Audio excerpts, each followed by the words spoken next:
నమస్తే. ఇన్నాళ్ళు నన్ను సపోర్ట్ చేస్తూ, ఎంకరేజ్ చేస్తూ మీ ప్రేమని నాకు అందిస్తున్న ప్రతి ఒక్కరికి కృతజ్ఞతలు.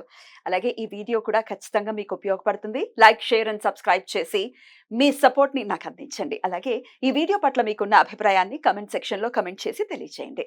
ఇప్పుడు వీడియోని చూద్దాం. నమస్తే. Welcome to our channel. నేను పద్మిని. ప్రస్తుతం మనతో పాటు ప్రముఖ ఆధ్యాత్మికవేత్త, ఆస్ట్రోన్యూమరాలజిస్ట్, ఎనర్జీ వాస్తు స్పెషలిస్ట్, శ్రీ విద్య ఉపాసకురాలు శ్రీమతి జయప్రద గారు మనతో పాటు ఉన్నారు. మాట్లాడదాం. నమస్కారం అండి. నమస్తే అమ్మా. శ్రీమాత్రే నమః. బాగున్నారా? బాగున్నాం. 15 రోజులైందో మీరు వచ్చి తెలుసా? గుర్తున్నామా మేము? గుర్తున్నా. నన్ను పద్మిని అయ్యయ్యో. మీకు ఛానల్ ఉంది. Definitely. చాలా రోజులైంది మేము అవును. బాగున్నారు కదా? చాలా బాగున్నారు అన్న. రైట్. కాకపోతే ఇంట్లో కొంచెం పూజ వాటి వల్ల రాలేకపోయింది. తెలుసు నాకు. జయప్రద గారు, రాశుల వారి గురించి ఒకసారి మనం మాట్లాడుకుంటాం. కొత్త టైప్ ఆఫ్ సిరీస్ ఖచ్చితంగా చేద్దాము. ఏ రాశి వాళ్ళు ఎవరిని వివాహం చేసుకోవచ్చు అనేది, ఎందుకంటే కొంతమందికి జాతకాలు ఉండొచ్చు, ఉండకపోవచ్చు. ఒక్కొక్కసారి జాతక పొంతన కలిసిందండి, బోళ్ళు మనతో చూపించుకున్నాము, అయినప్పటికీ గొడవలు వస్తున్నాయని చెప్పే వాళ్ళు కూడా లేకపోలేరు. సో అసలు రాశి వారిగా చూసే పద్ధతి ఏమైనా ఉందా? ఏ రాశి వాళ్ళు ఎవరిని చేసుకోవాలి, ఎట్లాంటి జాగ్రత్తలు తీసుకోవాలి, ఈ విషయాలు మొత్తం అసలు 12 రాశులకి సంబంధించి ఒకసారి మీరు ఏమైనా చెప్పగలరా? తప్పకుండా చెప్తాం. ఎందుకంటే చాలా అవసరం కదా ఇప్పుడు. ఇప్పుడు కాలానికి చాలా అవసరమైనది. మనం జాతకము అంటే ఒకప్పుడు జాతకం అంటే పొంతన ప్లస్ నాడి, తర్వాత నక్షత్రం పద్ధతి ఇవన్నీ చూసుకుని చేసుకోవడం. ఎందుకంటే ఆరోగ్య సమస్యలు రాకుండానికి, సౌభాగ్యం బాగుండడానికి, భార్యాభర్త ఇద్దరు కలయిక ఉన్న ఆనందంగా ఉండడానికి, తర్వాత వాళ్ళకి సకాలంలో సంతానం, యోగాలు, అన్ని భోగాలు అన్ని అనుభవించడానికి బాగుండాలని చూసేవాళ్ళు లెక్కలు. కానీ ఆ రోజుల్లో చూసే పద్ధతి వేరు, ఈ రోజుల పద్ధతి వేరు. ఆ రోజుల్లో ఏంటంటే మనస్తత్వం ఎలా ఉన్నా అవసరం లేదు, కుటుంబం మంచిది అని అంటే ఆ ఇంట్లో వివాహం చేయడానికి సిద్ధపడేవాళ్ళు. సో అలా చేసుకుని నేను నేర్పించండి చిన్నప్పుడు మా 40 ఏళ్ళ కిందట మేము కింద మాకు చిన్నప్పుడు ఏం నేర్పించండి, నాన్న నువ్వు ఇప్పుడు ఏమైనా చేసుకో, అత్తగారింటికి వెళ్ళాక మీ అత్తగారు ఏం చెప్తా చేయాలి, మీ ఆయన ఏం చెప్తా చేయాలి, చక్కగా అలా నేర్పించేవాళ్ళు. అదే చెప్పేవాళ్ళు. మనం ఎన్ని ఆటలాడినా, ఎన్ని బంతి పాటు పాడినా, మేము ఏం చేసినా మీకు అన్ని జరుగుతాయమ్మా, అత్తగారింట్లో మాత్రం మీ అత్తగారు వాళ్ళు ఏం చెప్తే అది చేయాలి అని చెప్తూ ఉండేవాళ్ళు. ఆ మైండ్ లో ఆ ఒక సీడ్ వేయడం వల్ల మనకి ఎప్పుడు కొన్నా కరెక్టే, అత్తగారింటి దగ్గర మన మార్పు ఈ మార్పు అనేది అలవాటు అయిపోయింది. ఖచ్చితంగా మారేవాళ్ళు. కానీ ఇవాళ అలా ఎవరు చెప్పట్లేదు, అలా ఎవరు పెంచట్లేదు. ఒకళ్ళని ఇద్దరిని బోళ్ళంత గారాబంతో పెంచుతున్నాము, ఇండిపెండెంట్ గా పెంచుతున్నాము, సమానత్వంగా ఉండాలనుకుంటున్నాం. తప్పేం కాదు. కానీ అవతల వాళ్ళకి ఇవ్వాల్సినటువంటి వాల్యూ ఇవ్వాలి, రిలేషన్ కి ముందుగా వాల్యూ ఇవ్వాలి. 100% తప్పు కాదు, అలాగని కరెక్ట్ గాని కాదు. ఎందుకు అంటే అది ఒక విధంగా మనకి వాళ్ళ శాపాలుగా మారిపోయి, పిల్లలు పెద్దవాళ్ళే బాగా మెచ్యూర్ అని కొంచెం వాళ్ళు మెచ్యూర్గా పెంచుదాం అనుకుంటే వాళ్ళు ఇంకొంచెం మెచ్యూర్డ్ అయిపోయి మన్నే దమాయించే తత్వానికి వచ్చేసింది. అందువల్ల కొన్ని మిస్టేక్స్ ఉన్నాయి. అందుకని ఇప్పుడు మనం ఈ రాశి తత్వాలు చూసుకోకపోతే ఏమవుతుందంటే, ఇవాళ రోజున పిల్లలు వివాహం అంటే ఒకసారి ముడిపడితే ఇంకా లైఫ్ లాంగ్ అంతే, అది మంచివాడైనా చెడ్డవాడైనా మన ప్రారంభ కర్మ ఎలా ఉంటే అలాగే వస్తుందని చెప్పి మన పెద్దవాళ్ళు చెప్పేస్తారు, అలాగే ఉండేవాళ్ళు. ఇవాళ అడ్జస్ట్ అవ్వట్లేదు. ప్రారంభ కర్మలో అవన్నీ తీసి పక్కన పడేసి, నాకు వాళ్ళ మైండ్ సెట్ నాకు నచ్చలేదు, వాళ్ళ మనసుతో నచ్చలేదు తీసేసి మళ్ళీ డివోర్స్ తీసుకుంటున్నారు, ఇంకో వివాహానికి ఈజీగా వెళ్ళిపోతున్నారు.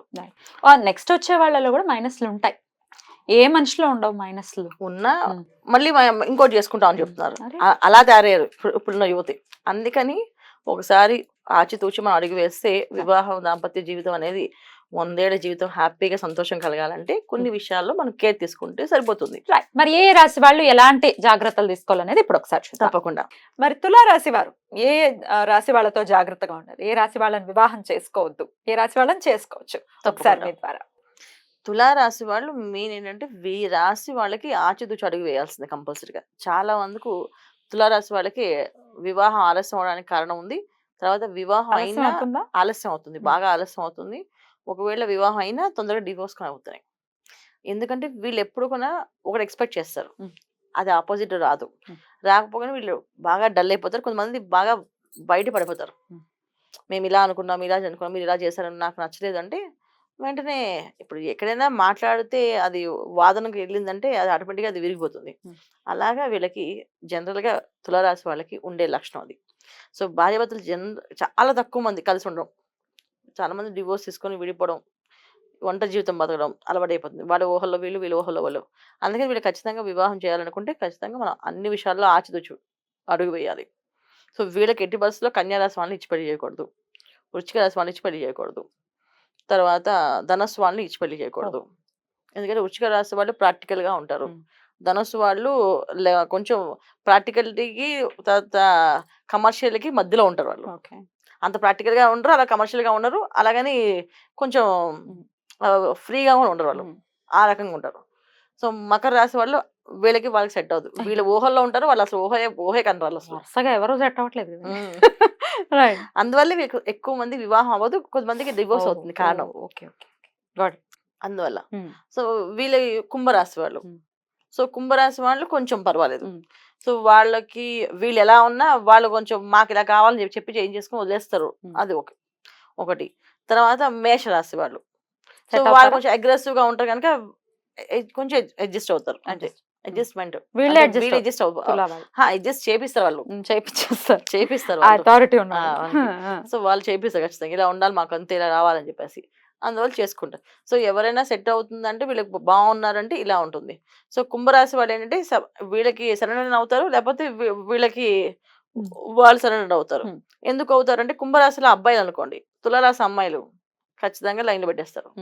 నాకు ఇలాగే కావాలి, నాకు ఇలాగే ఉంటారు, మొండిగా ఉంటారు, కొంచెం గట్టిగా మాట్లాడతారు, స్ట్రాంగ్ గా చెప్తారు. కానీ బయటకు అలా ఉండరు, బయట చాలా సాఫ్ట్ గా మహాలక్ష్మిలా కనిపిస్తారు.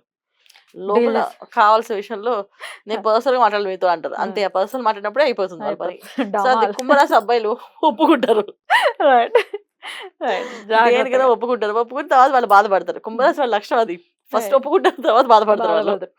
సో అందుకని సో కుంభరాశి వాళ్ళు వీళ్ళకి పర్లేదు, సెట్ అవుతారు. సో అంటే జీవితాంతం విడిపోకుండా కలిసి ఉంటారు, కొంచెం బాగుంటుంది కాంబినేషన్. అది మేషరాశి వాళ్ళు నచ్చితే వాళ్ళు ఇంకా వీళ్ళని వదిలిపెట్టరు, ఖచ్చితంగా ఉంచుకుంటారు 100%. సో డివోర్స్ అనేది మాట దాటి తానీరు, తెచ్చే వల్ల ఓ మాట మాడతారు. వీళ్ళకి ఎలాగ ఊహల్లో అలవాటు కదా, వాళ్ళు ఒక ప్లాన్ ఇస్తారు, ఆ ఊహలోకి అది బాగా ఉండిపోతారు, అలా ఉండిపోతారు.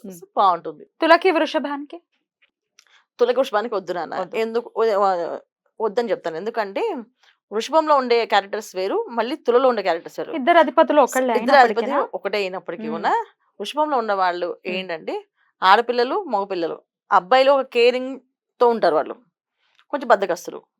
అమ్మాయిలు ఒకే పద్ధతిలో ఉంటారు, చేసుకున్న ఒకసారి వివాహం అయితే ఇంకా ఫిక్స్డ్ ఉంటారు.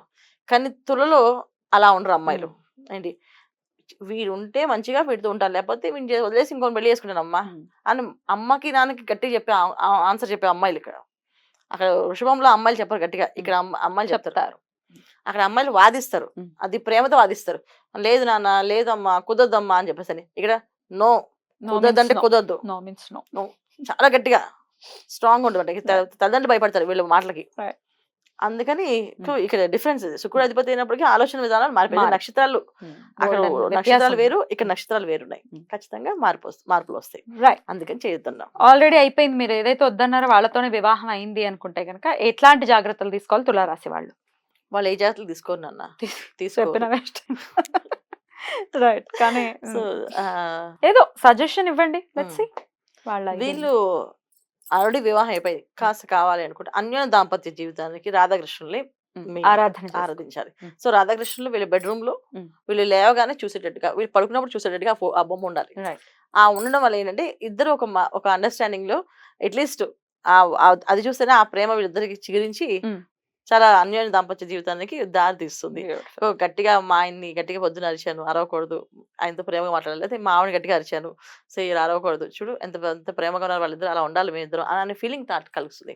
సో ఆ వైబ్రేషన్స్ కనిపిస్తే కనుక ఖచ్చితంగా రాధాకృష్ణ ఆరాధించడం, కుదిరినప్పుడు రాధాకృష్ణ ఆలయాలకు వెళ్ళడము చేయడం వల్ల వీళ్ళకి మంచి మానసికమైన మనశ్శాంతి దొరుకుతుంది. బ్యూటిఫుల్ అండి, చాలా అద్భుతంగా వివరించారు.